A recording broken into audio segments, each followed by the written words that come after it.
Baik, topik hari ini yaitu tentang basic atau dasar untuk mempelajari penyakit-penyakit kardiovaskular, jantung, dan pembuluh darah. Kita akan bahas satu persatu nih untuk kalian, mulai dari anatomi, embriologi, hingga fisiologi. Untuk video kali ini, kita akan bahas topik pertama yaitu anatomi. Sebelumnya, teman-teman juga bolehlah subscribe untuk menantikan video-video pacemaker selanjutnya.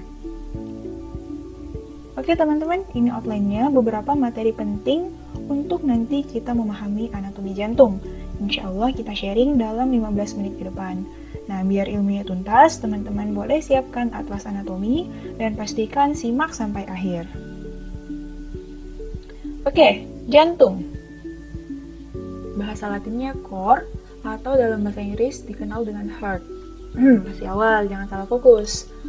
Ya, jantung merupakan organ muskular, artinya dia didominasi oleh jaringan otot, berongga, dan bentuknya mirip seperti piramid, tapi terbalik. Dan terletak dalam sebuah selaput yang dinamakan dengan perikardium. Nah, ini jantung di dalamnya. Lokasinya yaitu dalam mediastinum, yaitu sebuah rongga dalam kafum toraks yang terletak di luar paru-paru. Secara garis besar, ada mediastinum superior dan mediastinum inferior. Mediastinum inferior dibagi lagi menjadi 3, anterior, media, dan posterior. Jadi jantung persisnya berada pada mediastinum inferior yang media. Selanjutnya yaitu untuk permukaan dan batas jantung. Teman-teman juga perlu tahu bahwa jantung ini berhadapan dengan struktur lain di sekitarnya. Yang pertama yaitu basis cordis. Nah, untuk basis cordis, teman-teman bayangkan piramida yang tadi. Basis artinya dasar piramida, tapi ingat piramida terbalik. Ada dasar, ada puncak juga dong. Puncaknya disebut dengan apex cordis. Di sini. Nah, sisi berlawanan dari basis cordis. Sebagian basis cordis terbentuk dari atrium sinistra, atrium dextra, dan pembuluh-pembuluh darah. Permukaan selanjutnya yaitu facies sternocostalis. Sesuai namanya, jadi ini adalah bagian jantung yang menghadap ke daerah sternum di anterior. Sebagian besar terdiri dari ventricle, baik dextra maupun sinistra, dan juga dari atrium dan auricula dextra. Selanjutnya yaitu facies diafragmatica, yaitu sisi yang menghadap ke diafragma. Nah, adapun diafragma yang menghadap langsung kepada jantung disebut dengan struktur yang dinamakan dengan centrum tendineum diafragma. Yang terakhir yaitu facies pulmonalis, yaitu daerah jantung yang berhadapan langsung dengan paru-paru. Karena paru-paru ada 2, jadi di sini juga ada 2. Dan dari sini kita juga dapat membagi 2 margo jantung, yaitu batas sisi kanan disebut dengan margo acutus, dan sisanya yang lebih pendek disebut dengan margo obstructus di sebelah kiri.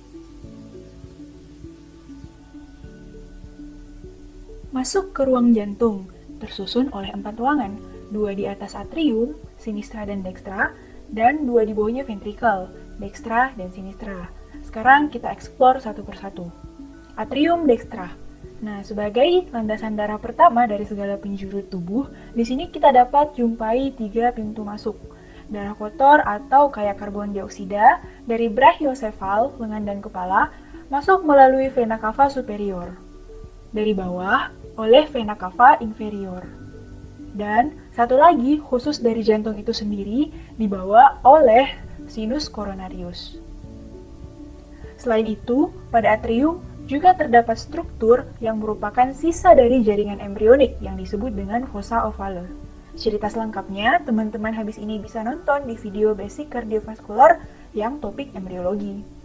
Kembali ke atrium, lapisan otot pada dinding atrium ini disebut dengan musculus pectinati. Ya, selanjutnya adalah darah yang berkumpul dari atrium dextra ini melanjutkan perjalanannya menuju ke ventricle dextra. Nah, selamat datang di ventricle dextra. Yang perlu diingat bahwa dari atrium tadi ke ruangan ini masuk melalui katup tricuspidalis yang terdiri dari 3 cuspis, ya, cuspis anterior, posterior, dan septalis yang berada di antara ventricle kiri dan ventricle kanan. Di sini juga terdapat struktur yang namanya musculus papillaris yang ikut berperan penting dalam proses buka tutup katup. Jadi dia berhubungan dengan masing-masing cuspis melalui struktur yang disebut dengan chorda tendinae. Bisa lah diibaratkan bagi kalian yang pernah main layang-layang, cuspis itu layang-layangnya, chorda tendinea, benangnya, dan yang atur mereka yaitu kitanya, dalam hal ini musculus papillaris. Kalau tadi struktur dinding atrium disebut dengan musculus pectinati, kalau pada ventricle disebut dengan, teman-teman catat ya, trabecula carnae. Jadi beda, hati-hati jangan asal kopas. Nah, edisi spesial, di sini juga ada struktur yang disebut trabecula septomarginal. Jadi ini adalah sebagai jalan pintas impuls listrik biar lebih cepat menjangkau seluruh dinding ventrikel. Kemudian, melalui katup pulmonal, darah melanjutkan perjalanannya menuju organ paru-paru untuk melakukan pertukaran dari karbon dioksida menjadi oksigen. Nah, kemudian setelah dari paru-paru, darah akhirnya siap diedarkan ke seluruh tubuh. Kemudian darah itu tiba ke jantung melalui atrium sinistra. Jadi di ruangan ini teman-teman dapat temukan muara dari vena-vena pulmonalis dextra maupun pulmonalis sinistra. Masing-masing ada superior dan ada inferior. Jadi totalnya ada 4 vena. Vena pulmonalis superior dextra, vena pulmonalis inferior dextra, serta yang tidak terlihat pada gambar, vena pulmonalis superior sinistra dan vena pulmonalis inferior sinistra. Sama seperti di atrium kanan, ada struktur yang disebut fossa ovalis dan dinding di dalamnya disebut dengan musculus pectinati. Dan tadi belum sempat dijelaskan bahwa masing-masing atrium dilengkapi dengan struktur yang menyerupai daun telinga. Yang ini nih disebut dengan auricula atrium. Auricula atrium sinistra dan di atrium dextra disebut dengan auricula atrium dextra. Selanjutnya menuju pos terakhir yaitu ventricle sinistra. Ada apa di ventricle sinistra? Ya, kurang lebih sama dengan ventricle dextra. Yang perlu teman-teman tahu adalah bahwa lapisan otot di ventricle sinistra ini lebih tebal.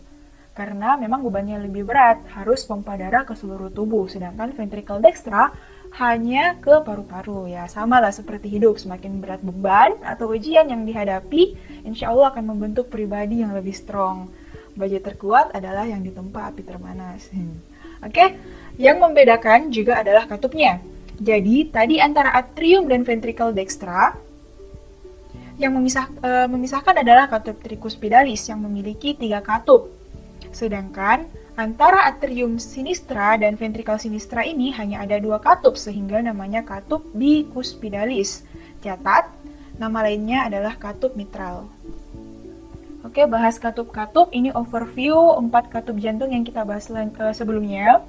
Katup atrioventrikular artinya antara atrium dan ventricle adalah valva atau katup tricuspidal, dan di sinistra ada valva bicuspidal atau mitralis. Dan katup yang menuju ke paru-paru sesuai namanya saja disebut valva truncipulmonalis atau katup truncus pulmonal, dan yang menuju ke aorta disebut katup aorta. Nah, biasanya kelompok katup ini valva truncipulmonal dan valva aorta disebut dengan katup semilunar.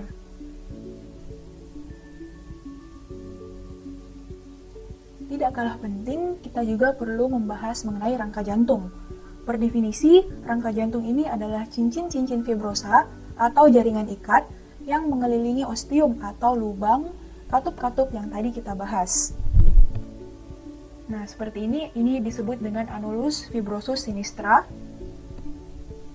Kemudian ini adalah annulus fibrosus dextra. Selanjutnya ada trigonum fibrosum sinistra antara aorta dan atrioventrikular.